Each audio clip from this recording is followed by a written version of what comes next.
دوستان عزیزم سلام. میخوام در مورد اندازه‌گیری براتون توضیح بدم. توی اندازه‌گیری یکی از مهمترین چیزهایی که باید رعایت کنین اینه که شخصی که دارین اندازش رو میگیرین حتما باید لباس مناسب بپوشه، هم بالا تنه هم پایین تنه. یعنی مثلا هیچ وقت با شلوار لی اندازه گیری نکنین، چون حتما تو اندازه های دور کمر و دور باسنتون 2-3 سانت اختلاف پیدا میکنه با اندازه واقعی. در قسمت بالا تنم حتما از کسی که دارین اندازش رو میگیرید مطمئن باشید که لباس زیر مناسب پوشیده، لباس زیری رو پوشیده که میخواد با لباس اصلی بپوشه که شما دارید این اندازه رو برای ساختن درست کردن اون لباس دارید براش این اندازه رو میگیرید. مطمئن باشید که این لباس زیر مناسب همون لباس باشه. این خیلی مهمه.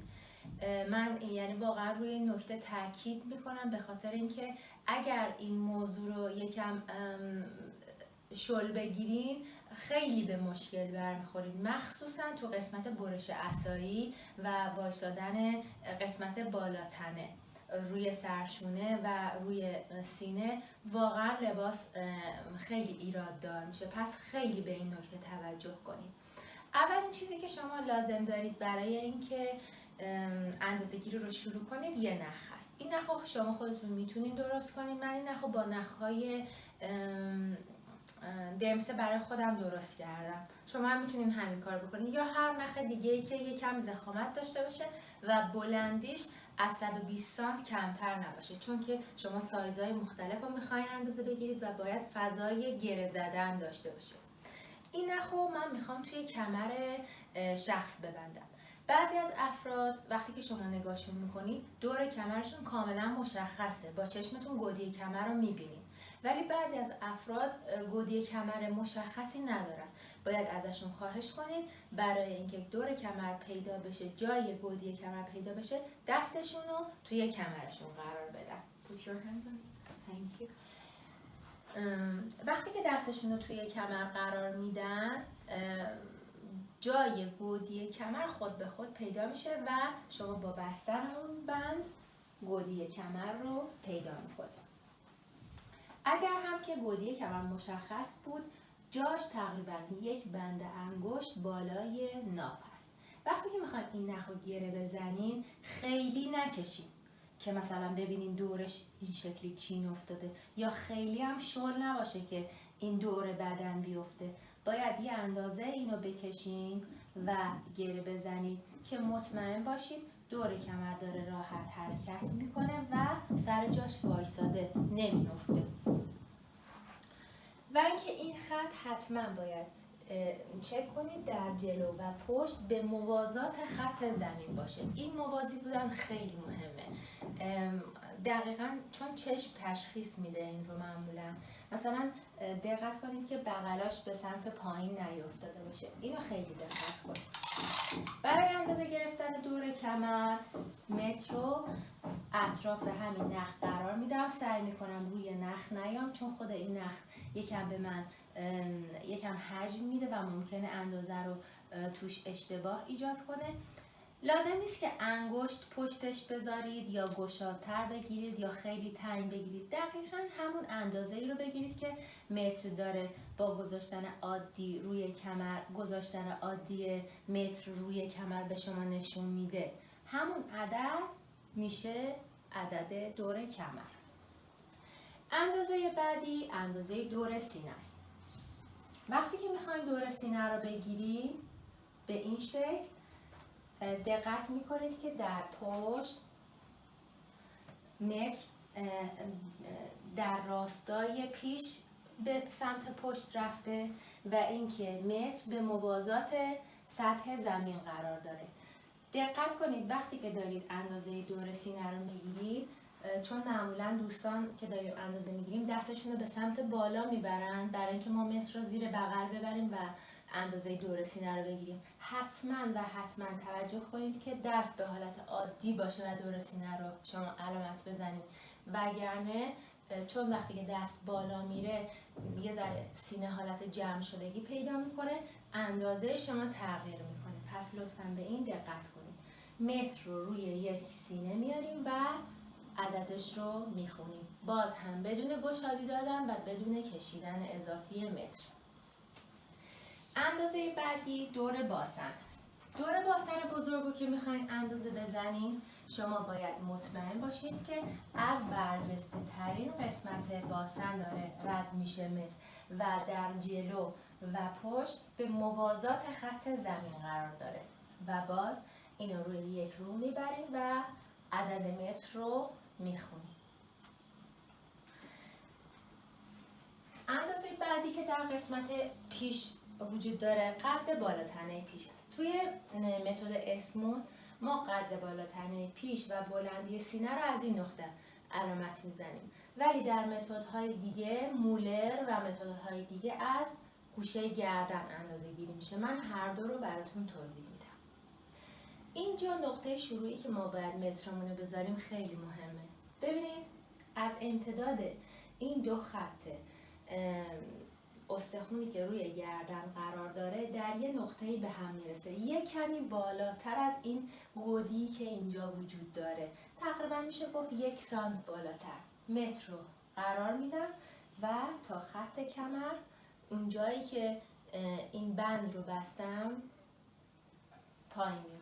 ببینید این بندی که بستم خیلی مهمه، به خاطر اینکه یک معیار ثابتی داره برای من ایجاد میکنه برای گرفتن اندازه های عمودی و پیش و پشت.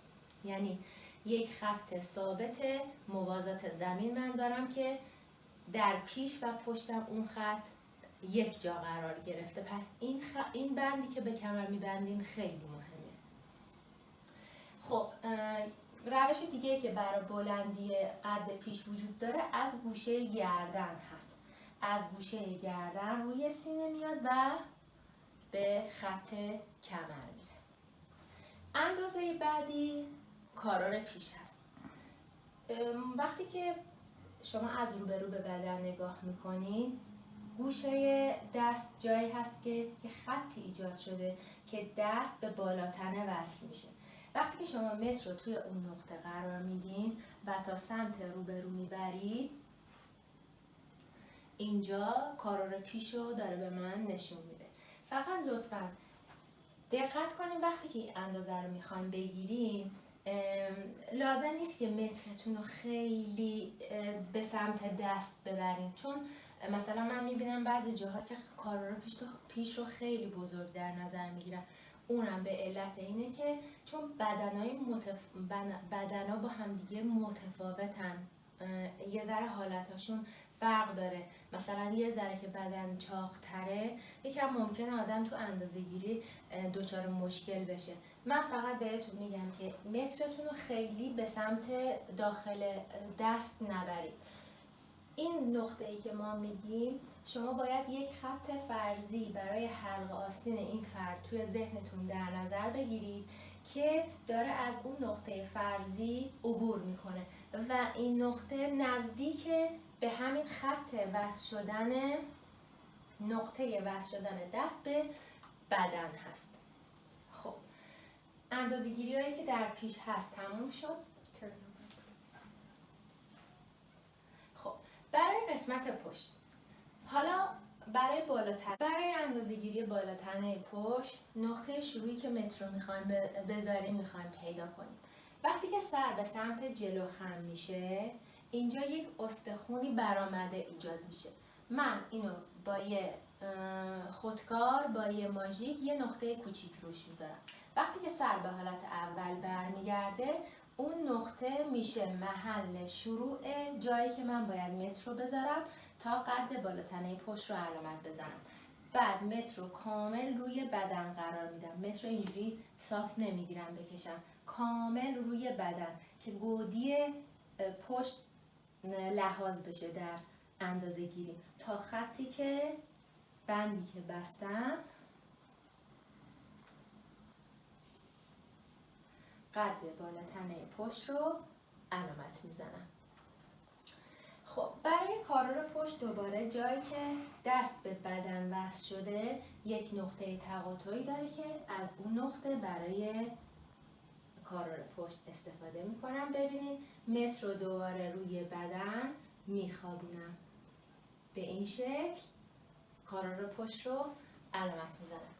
وقتی که دارید اندازه گیری میکنین به اندازه هاتون دقت کنید. کارار پیش و پشت معمولاً این شکلی ارتباطشون که کارار پشت از کارار پیش حداقل 2-3 سانت بلندتره یا مساویه. اگر اندازه گیری کردید دیدید کارار پیشتون از کارار پشتتون بزرگتره، یا دارید اشتباه اندازه گیری میکنید یا دارید برای فردی اندازه گیری میکنید که خیلی شونه هاش به سمت عقب مایله، برای همین باعث شده که کارار پیشش از پشت بزرگتر بشه. در این موارد باید کارار پیش و پشت رو مساوی هم قرار بدین. الگو کشی میکنین، پروو میکنین لباس رو. اگر موردی بود توی پروو برطرف میشه. برای اندازه دور گردن متر رو دور گردن قرار میدم و یه هفت کوچیک ایجاد میکنم در نقطه‌ای که گفتم اینجا محل تقاطع این دوتا استخوان، تقریبا 1 سانت بالاتر از این گودی جلوی گردن. یک هفت کوچیک جلوی گردن به این شکل ایجاد میکنم و این نقطه میشه دور گردن. برای اندازه‌گیری سرشانه، خب ببینید وقتی که اینجا میخوام نقطه شروع گذاشتن مترم رو پیدا کنم، وقتی که گردن داره شروع میشه، یه هلالی از گردن داره شروع میشه، یه نقطه‌ای داره که این با چشم قابل رؤیته. اون نقطه میشه محل گذاشتن مترم، نقطه شروع مترم و جایی که اینجا سرشونه باید جای سرشونه رو علامت بزنم. میتونین این استخوان رو، یکی از راهاش هست که اینطوری میشه پیدا کرد که اون فرد اگر دستهاش این شکلی به هم بماله یه استخوان اینجا تکون میخوره، جا به جا میشه که اون نقطه دقیقا جاییه که ما قد سرشونه رو تا اونجا علامت میزنیم. اینجا یک نقطه یه استخوانی تکون میخوره که من تا اینجا اون علامت رو میگیرم. برای اندازه قد آستین دوباره از همون نقطه‌ای که روی سرشونه پیدا کرده بودم این نقاط رو میتونید با ماژیکتون علامت بزنید. از همون نقطه متر رو میذارم تا آرنج میام و به سمت مچ میرم. حتما وقتی که میخوان قد آستین رو بگیرین این استخوان برجسته دم مچ رو رد کنین. اگر این کار رو نکنه قد آستینتون یکم کوتاه میشه. اندازه بعدی دور بازو هست. برجسته ترین قسمت دست رو در نظر میگیرم، متر رو قرار میدم دورش و خیلی عادی اونو اندازه گیری میکنم. احتیاجی به دادن گشادی و تنگ گرفتن نیست. شما باید اندازه کیپ دور بازو رو علامت بزنید. توی الگو کشیدنه که کارایی که با این عدد میشه و عددی که بهش اضافه میشه اون آستین برای کت، لباس یا لباسهای مختلف آماده میشه. دقت کنید که شما تو اندازه گیری باید اندازه کیپ دور بدن رو بگیرید. اصلا نباید بهش گشادی بدید موقع اندازه گیری. از اندازه های دیگه که تو قسمت پیش هست بلندی سینه است. دوباره از این نقطه‌ای که در جلوی گردن بود به سمت نوک سینه علامت میزنم که این میشه بلندی سینه. در اسمود این شکلی اندازه گیری میشه. در متدهای دیگه از گوشه گردن اندازه گیری میشه تا نوک سینه. اندازه دیگه اندازه فاصله نوک سینه هست که از این سینه تا اون سینه به این شکل اندازه گرفته میشه. شما باید نقطه وسط سینه رو با چشم تشخیص بدید یا از اون فرد بخواید که خودش با انگشت مشخص کنه که نوک سینه‌اش در کجا قرار گرفته و اونو علامت بزنه. اندازه بعدی اندازه از کمر تا زانو هست. خب وقتی که میخواین تا زانو علامت بزنید یکم زانو رو خم میکنید. دقیقا جایی که برجستگی شکست سر زانو ایجاد میشه بلندی قد زانو رو ما علامت میزنیم. برای اندازه‌گیری قد شلوار دوباره از خط کمر روی پهلو این اندازه رو میزنیم. حالا تا هر جایی که قد شلوار مورد نظرتونه، تا زمین یا تا هر جایی که شما میخواین اندازه قد شلوارتون باشه. برای اندازه گرفتن دور زانو، متر رو دور زانو قرار میدین. اون جایی که شکستگی زانو رو پیدا کرده بودید برای بلندی قد از کمر تا زانو، همون جا رو باید متر رو اندازه بگیرید. و چون که در این حالتی که کیپه معمولا برای شلوارهای خیلی تنگ با پارچه های کشیه، تو شلوارهای معمولی با پارچه معمولی در تنگ ترین حالت شما میتونید با 4 انگشت عمودی این اندازه رو بگیرید. بعد از پروب اگر خواستید اونو تنگ تر کنید. ولی خب در مورد شلوار اینو به شما بگم، با پارچه های معمولی وقتی که شلوار تنگ دوخته میشه، موقع نشستن یعنی وقتی که شما لباس رو پروب میکنید باید خیلی زمان نشستن اونو امتحان کنید، چون وقتی که میشینین با وقتی که وایسادین خیلی متفاوته. برای اندازه گرفتن دور دم پا هم شما هم میتونید اینجوری به صورت کیپ اندازه بگیرید.